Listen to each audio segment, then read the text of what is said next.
Good morning friend. সকালে এক cup চা দিয়ে শুরু করলাম, তারপর চাটা খেয়ে মনাকে একটু পড়তে বসালাম। একদমই বই পড়তে চায় না, জানো। বই পড়ার কথা শুনলেই শুধু এদিকে ওদিকে দৌড়ি করবে। দেখো বই পড়ালাম।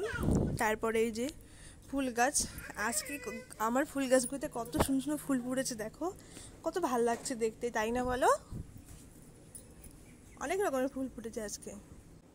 তারপরে মনা চকলেট খাচ্ছিল ওর দিদিদের সঙ্গে বসে। দেখো আকাশটা কত মেঘলা মেঘলা আছে, বৃষ্টি হবে বলে মনে হচ্ছে। তারপরে এই যে আরও আমি শুধু বারবার আসছি ঘরে আর ফুল গাছগুলো শুধু ভিডিও করছি, এত ভালো লাগছিল না আমার কাছে। তারপর আমি স্নান টান করে মনাকে সেন্টারে যাওয়ার জন্য রেডি করলাম। তো জামা পরছে আর কত দুষ্টুমি করছে, আর কী কী যে বলছিলাম বুঝতে পারছিলাম না। ওর কথা ওই বোঝে, আমি একটু কমই বুঝি ওর কথাগুলো, জানো।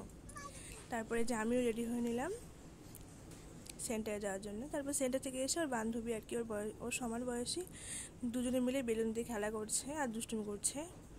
তারপর দেখো বলছিলাম না বৃষ্টি আসবে, তারপর বৃষ্টি চলে আসে দুপুরবেলা।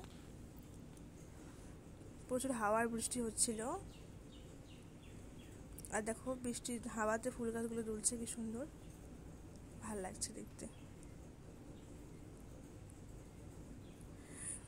তারপরে যে বিকেলবেলা একটু হাঁটতে বেরিয়েছিলাম, তারপরে দোলনায় উঠবে বাহানা করছিল, তারপর দোলনায় একটু উঠালাম। তারপরে ওই দেখো গাছের মধ্যে উঠেছে, এটা হচ্ছে দিদি, গাছে উঠছে আর ও আমাকে ডাকছে দোলনাতে ওঠার জন্য।